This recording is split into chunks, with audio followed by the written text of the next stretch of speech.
Directo con los protagonistas de los hechos. Nos acompaña a esta hora Felipe Rivadeneira, el expresidente de FedExport. ¿Cómo está? Muy buenas tardes. Hola Gisela, qué gusto poderte saludar y a través tuya tu distinguida audiencia, deseándoles un excelente fin de esta semana corta a todos quienes nos están escuchando. Muchísimas gracias.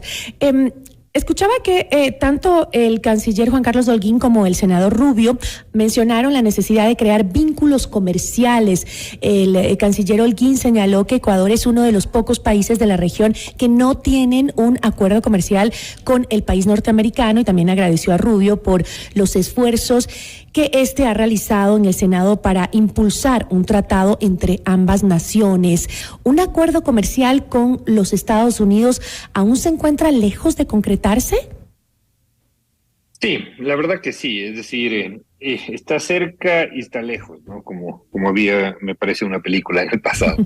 El día de ayer tuvimos una interesante reunión con él, lo recibimos dentro de una reunión interna que tuvimos con algunos sectores miembros de la Federación Ecuatoriana de Exportadores, los sectores que más relación tienen o más intensa relación tienen con los Estados Unidos. En este caso, para explicarte, estaba banano, estaba cacao, estaba atún, estaba brócoli, estaba flores, y estaban también algunos otros productos industrializados que van hacia los Estados Unidos. Y lógicamente, te diría, es un honor y un privilegio haberle recibido al senador Rubio. Es bueno saber que un senador de los quilates de él, es decir, todos sabemos la influencia que tiene en la política y en la actividad política norteamericana. El senador Rubio, inclusive recordemos a la ciudadanía, él estuvo corriendo en las primarias cuando el presidente Trump fue electo, y es un senador del estado de la Florida, que es uno de los principales sitios donde accede la mayor cantidad de oferta exportable del Ecuador. Le agradecimos también desde el lado privado por las gestiones que había realizado últimamente, dos importantes que hay que recordar, creo que nos están escuchando. La una fue el de conseguir esta aprobación de la ley que refuerza la cooperación entre Estados Unidos y el Ecuador, una ley que fue aprobada en consenso tanto por los dos partidos predominantes en los Estados Unidos, como son los demócratas y los republicanos, y también fruto de la última visita del presidente Lasso a los Estados Unidos en el mes de diciembre, esa carta junto con otros senadores que combinaba al presidente Biden a que inicie las negociaciones de un acuerdo comercial con el Ecuador.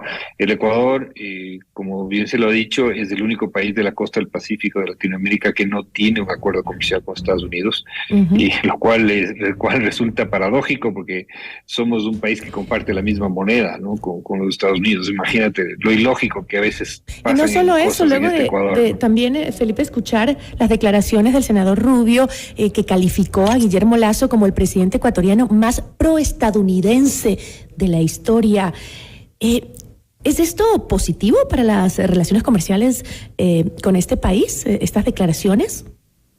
A ver, yo creo que las relaciones que se han dado con los Estados Unidos han sido fortalecidas en el último tiempo. No nos olvidemos el gobierno del presidente Moreno, también hubo un acercamiento muy fuerte con el presidente Trump. Se logró la firma del acuerdo de primera fase. Luego de años de estar alejados. Luego, ¿no? de años de haber cometido errores infantiles, ¿no? Porque a veces, lamentablemente, la ideología no beneficia a los intereses del país, ¿no? Y en este caso se recompuso una relación, pero es una relación histórica, es decir, el Ecuador y los Estados Unidos tienen una relación tan rica que va a cumplir inclusive o va a llegar a cumplir los 200 años, porque va desde los inicios de la República del Ecuador y desde los inicios de la Unión de los Estados Norteamericanos, ¿no? Es decir, siempre hemos compartido los valores democráticos de libertad, de respeto a la propiedad privada, a la ciudadanía. Es decir, yo creo que tenemos demasiados valores en común, y lógicamente el comercio se ha incrementado desde este nuevo acercamiento que se ha dado desde el presidente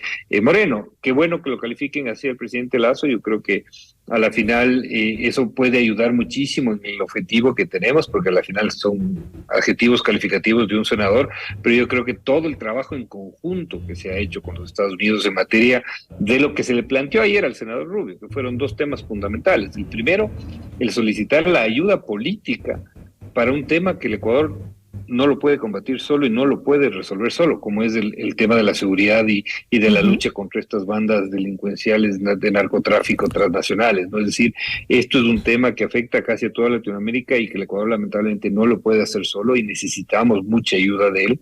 En temas específicos, por ejemplo, hablábamos del tema de los escáneres que se van a poner en los puertos para poder proteger nuestra carga, pero bueno, les decíamos, nosotros estamos con una institucionalidad tan debilitada que ¿quién va a revisar esas imágenes? ¿No es cierto? Es decir, necesitamos que esto esté totalmente independizado, que firmemos convenios, por ejemplo. ¿Pero por qué no se ha logrado eso ya? Venimos hablando ya, creo que, ¿cuánto tiempo? Más de un año del tema de los escáneres en los puertos, ¿no? Que bueno, es una inversión privada. ¿No? El tema no es solo la instalada, sino que ahí hay falencias muy profundas en cuanto a la aplicabilidad. Como te decía, ¿quién va a confiar que nosotros mismos revisemos esas imágenes? ¿No? Es decir, y esto no lo digo por irme en contra de ninguna institución, sino que estamos ante una amenaza, por todos lados se nos cuela el narcotráfico, por decirlo de alguna manera. Hemos visto cuántas personas, trabajadores de las zonas portuarias que han sufrido agresiones, atentados, e incluso algunos casos que se han conocido de trabajadores que han tenido que ayudarles a los narcotraficantes porque de eso dependía su vida o la de su familia. Entonces hay un riesgo ahí que va más allá de la corrupción. Y estamos ante una mezcla de muchas mafias, ¿no? O sea, escuchamos de las noticias, la mafia albanesa, los carteles de México, de Colombia, otras mafias europeas. Es decir, hay una gran cantidad de ataque y que lamentablemente el Ecuador está sufriéndolo. Entonces necesitamos esa cooperación internacional. Y eso ya lo planteamos. Es decir, que por ejemplo que esas imágenes sean revisadas en un convenio con las aduanas de los Estados Unidos y las aduanas de Europa, por decir. Interesante. Es decir, que esté afuera del país para que no haya este riesgo. Entonces ahí... ¿Y qué posibilidad hay de eso? No son objetos de ataque porque no van a ser los que revisen. No hay a quién atacar. Hay una posibilidad cierta y esperemos que se siga avanzando. Esto obviamente es unidades del lado privado. Nosotros no somos los gestores y lamentablemente no podemos tomar las decisiones en política pública. Pero lo hemos planteado así a la embajada, estuvieron ayer personas de la embajada. Y el segundo elemento que lo planteamos, además del tema de este mensaje político de cooperación, que necesitamos mucha más ayuda de los Estados Unidos, creo yo, porque además es un beneficio directamente para ellos, ¿no? Es decir, si se controla el envío, ellos también reducen los ingresos y el consumo, ¿no? Entonces, a la final se ayudan las dos partes. Y el otro esquema que planteamos es justamente relativo al tema del comercio internacional. El Ecuador, al no tener estos beneficios arancelarios, al no tener la renovación del SGP, que no sabemos cuándo se va a dar, el senador no nos dio una fecha, lamentablemente, como hubiéramos querido saber cuándo se va a destrabar este tema y que ya empiecen a entrar en vigencia las preferencias arancelarias. Se le planteó que mientras esto sucede, es decir, mientras se abren las condiciones para poder llegar a un acuerdo comercial con los Estados Unidos, se establezca un mecanismo arancelario preferente como existió en el pasado con el ATPDA, por darle un ejemplo. El ATPDA era por sus siglas de inglés, pero lo que significaba era un tratado recíproco de preferencias arancelarias para la región andina. Y lo que buscaba justamente era combatir el narcotráfico, no nos olvidemos de esto, y esto fue hace más de 30, 40 años. Y la verdad, los resultados en Colombia, en Perú, en Bolivia, en Venezuela, Ecuador, yo creo que sí fueron muy buenos, porque lógicamente, o veámoslo de la otra manera, ¿qué hubiera pasado si no hubieran desarrollado sectores importantes de exportación y solo se hubiera dejado abandonada la zona rural en manos del narcotráfico? Seguramente tuviéramos ya un narcoestado en esas fronteras. Y eso es algo real. Entonces, lo que les decíamos ahora, tenemos que darle a la ciudadanía alternativas, porque que se vea que la democracia se puede comer, uno se puede vivir de democracia, que se puede salir de la tentación del narcotráfico. Y fíjate lo que pasó en el Ecuador, la Sierra Norte y la Sierra Sur, y esto te digo con conocimiento de causa, o sea, un evento como el de octubre del 2019 o junio del 2022, si no hubiera habido más de $1.200 millones en exportaciones en flores y en el sector de frutas y de hortalizas congeladas en la Sierra Norte, que ha cambiado la estructura de trabajo y generando más de 100,000 empleos directos, creo que los resultados hubieran sido difíciles, a pesar del sufrimiento y de las consecuencias que han existido. Pero muchos de las personas, de las comunidades indígenas, saben y valoran sus trabajos. muchas veces se ven forzados, secuestrados. Y los anuncios que ha hecho la CONAIE, ¿cómo los ven ahora? El sector justamente empresarial, ¿cómo ve estos anuncios de la CONAIE? Sí, solo para cerrar esto, te diría que el senador Rubio se mostró muy factible, muy abierto a impulsar un mecanismo adicional. Ojalá sea así, ojalá encuentre las voces adecuadas en el Capitolio, porque... No, pero vamos a seguir hablando de la visita del senador, porque es importante, sobre todo en el tema comercial, entre ambos países. Perfecto. Pero sí me gustó, ahora que tocaste el tema, saber claro, ante esta posibilidad de volver a... ¿no? Ajá. Estamos muy pendientes ante eso. Yo te diría... hemos hablado con muchos de los afectados. Yo creo que ellos son los que tienen que tener las voces, muchas pequeñas y medianas empresas, inclusive del sector indígena. Ellos tienen que ser las voces adecuadas para que esto no se vuelva a dar. Es decir, no se puede ponerle al país en jaque cada vez que un señor se le ocurra, ¿no? Es decir, y buscando el pretexto que quiera, ¿no? Es decir, ya tenemos más de $3,000 millones de pérdidas acumuladas entre los dos paros, más la violencia, más la inestabilidad, más todos los problemas que se dieron. El sector exportador en este momento ha tenido un buen año en el 2022, pero está viviendo un tema muy complicado en el exterior en cuanto a la competencia, a la carestía de muchos insumos, a la inflación que existe en los mercados. Entonces, entrar en otra paralización, la verdad, Gisela, no quiero ni imaginar. Si quieren discutir, si quieren entrar en debates democráticos, que yo creo que lo que el ministro Cugalón ha dicho, quiero rescatarlo. Me parece algo muy sensato que no lo había dicho mucho tiempo atrás. Que sea un debate de ideas, que el país debata ideas, que debata conceptos. Pero para el sector indígena, lo han dicho, se pasan conversando y no hay resultados. Esa es la visión desde el sector de la CONAIE, de los representantes de los grupos indígenas, o por lo menos sus representantes políticos. Ahora, que trabajen en un candidato para buscar los mecanismos democráticos, pero no quieran imponernos su visión a través de la fuerza, pues. Eso no podemos permitir como Ecuador. Yo creo que si quieren debatir ideas, se debaten las ideas. Has planteado un panorama, Felipe, justamente sobre lo que estamos viviendo en cuanto a estos riesgos, ¿no? Una posible futura paralización, el tema del narcotráfico, el tema de estas mafias que se han metido. Incluso el senador estadounidense que visita ahora nuestro país, el senador Rubio, se refirió a este tema. Dijo, nadie va a querer invertir en un país donde tienen preocupaciones sobre el sistema jurídico, sobre si los contratos están siendo respetados. Nadie va a querer invertir en un país donde hay una criminalidad que se ha apoderado del territorio, que incluso han comprometido a oficiales y demás. También dijo eso el senador. El gobierno ha señalado como positivos los constantes encuentros con Estados Unidos. Sin embargo, con estos niveles de violencia, con estos riesgos de posibles paralizaciones como las que ya hemos vivido y que nos han causado tanto daño de manera económica, incluso en infraestructura en las ciudades como la nuestra, que recibió un golpe durísimo por esa manifestación, ¿es posible acercarnos a un acuerdo comercial con Estados Unidos luego de estos visos de posibles inestabilidades que ya tenemos y de las cuales nos es muy difícil salir y que las ha mencionado el senador? A ver, es que aquí es un poco el dilema, ¿no? ¿Cómo fortalecemos nuestra institucionalidad o nuestras instituciones si no buscamos compromisos internacionales y ayuda y cooperación internacional y que el país se vuelva serio? Para mí es fundamental, y yo creo que el tiempo nos ha dicho lo que eso sucede. Cada vez que el Ecuador adquiere compromisos internacionales, consigue fortalecer la institucionalidad. Fíjate con el tema de la Unión Europea. El haber firmado con Europa hace más de 6 años ha fortalecido muchas instituciones de mi país. Y eso es importante. Y si lográramos o hubiéramos logrado firmar con los Estados Unidos hace más de 17 años de que pudimos haberlo firmado en el 2005, y yo estoy seguro que aún más se estarían fortaleciendo estas instituciones. Yo creo que no hay que mezclar lo uno con lo otro, ¿no? Yo creo que a la final el Ecuador es un país muy rico, tiene muchas estructuras, pero estos mecanismos, por ejemplo, lo que te hablaba de los escáneres, del control de las imágenes, de cooperación, pueden ser parte de un acuerdo comercial.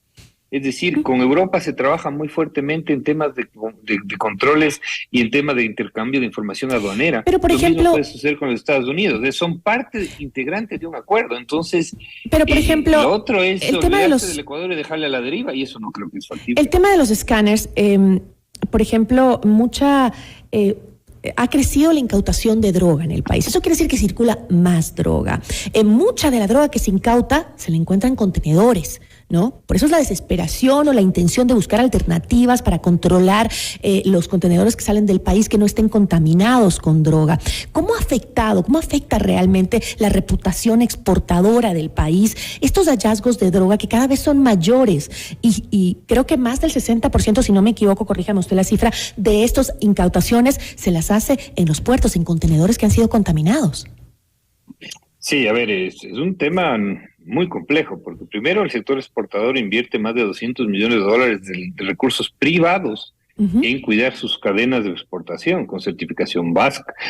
Imagínate ahora mandar un contenedor de cualquier tipo de producto, parece como si estuviéramos enviando al puerto, no sé, los famosos carros de donde llevan los recursos de los bancos, es decir, los blindados de los bancos. A ese nivel hemos llegado. Y lamentablemente en los puertos, no en todos, porque hay excepciones y hay puertos privados muy buenos, pero en los puertos concesionados, lamentablemente en algunos hay un descontrol absoluto. Yo te diría que no tienen el control de los puertos, y ahí es donde hay las contaminaciones. Y lamentablemente ya no es responsabilidad del exportador.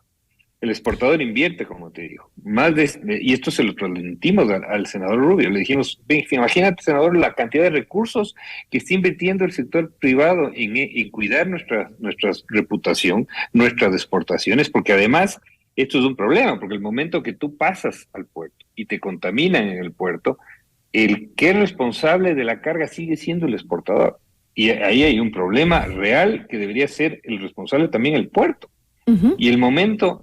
Y esa es una de las grandes discusiones que tenemos con aduana, porque yo siempre le he dicho al director de aduana, le digo, ok, ya pones los escáneres, pasa mi carga los escáneres, salen los escáneres que no hay ningún problema y me contaminan adicionalmente en el puerto, ¿por qué tengo que yo seguir teniendo la responsabilidad sobre eso? Eso debería tener la responsabilidad del puerto. Y ¿qué es lo que pasa? Ahí obviamente te congelan la carga, viene el problemas con la fiscalía, contratar abogados, costos de bodeaje, etcétera. Esto, Gisela, lamentablemente se ha vuelto también una barrera de entrada para que otras empresas quieran exportar, porque muchas dicen, yo no quiero meterme en este problema. Y eso es gravísimo para una economía como la del Ecuador, donde además tenemos un gran potencial de seguir creciendo en exportaciones. Entonces, para mí es un tema que no se lo resuelve, que el Estado tiene que seguir profundizando mucho más en protocolos de seguridad interna en los puertos pero tiene que ser urgente, ya no Felipe. Confiar en nuestros recursos propios, sino buscar ayuda internacional. Para mí es buscar ayuda internacional, no sé, buscar. Parece que esa es la única alternativa que nos queda, porque hasta ahora lo que se ha hecho no ha funcionado. Porque si el control avanza 2 pasos, el narcotráfico y la mafia avanza 4, 5.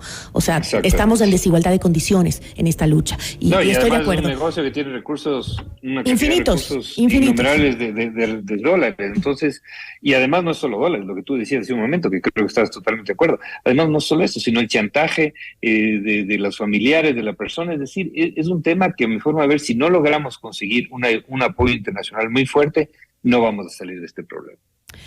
Como el Plan Colombia en su momento, que se lo planteó, no que sea el Plan de Ecuador. Yo creo que necesitamos. Pero el Plan Colombia, Felipe, tampoco funcionó. Mira cómo está Colombia, tampoco. No funcionó. No te estoy diciendo que sea un ejemplo, pero creo que se planteó en su momento un Plan Ecuador, y yo creo que necesitamos ese plan. El apoyo lo necesitamos, a la Unión Europea, a los Estados Unidos, Israel, etcétera, para que de alguna manera sepan que por aquí, a lo menos, ellos no pueden ir y tendrán que irse a buscar otras fronteras, pero que el Ecuador vuelva a ser ese país de paz que siempre lo fue y que lamentablemente ya no lo es. Y hacer aportes también en el sector social. Trabajar por educación, eso es importante, y ahí también puede participar la empresa privada, porque ahora se está viendo afectada, como nos cuentas, la empresa privada, aportar todos en dar mayores recursos a la educación, a las oportunidades para nuestros jóvenes, que elijan el camino correcto y no el narcotráfico, porque si no, ante la miseria y el narcotráfico, muchos eligen el narcotráfico, lamentablemente. Sí, y qué bueno que mencionaste eso, y con eso termino, Gisela, no sé si tengo tiempo todavía, pero muy poquito. Eso también le planteamos al senador Rubio, le decimos, la ventaja del mercado norteamericano es que el gran impacto social que genera las exportaciones de los Estados Unidos justamente se da en las zonas rurales y más deprimidas por la riqueza agroindustrial que tenemos y que sabemos que es apreciada en el mercado norteamericano. Insisto, sin el mercado norteamericano el país fuera otro y nuestra ruralidad fuera otra. Gracias a Dios lo hemos logrado sacar, pero tenemos que crear muchos más sectores de exportación para dar justamente esa alternativa de diferente a nuestros jóvenes y a nuestras familias ecuatorianas para que no caigan en esta tentación tan horrible como es el tema del narcotráfico, ¿no? Increíble, los tentáculos llegan tan lejos y penetran todas las instituciones, no importa de qué sector. Hay que hacer un esfuerzo enorme, pero tiene que ser inmediato, ya no podemos seguir esperando. Le agradezco muchísimo, Felipe. A ti, Gisela, un fuerte abrazo. Una buena tarde. Felipe Rivadeneira, presidente de FedExport.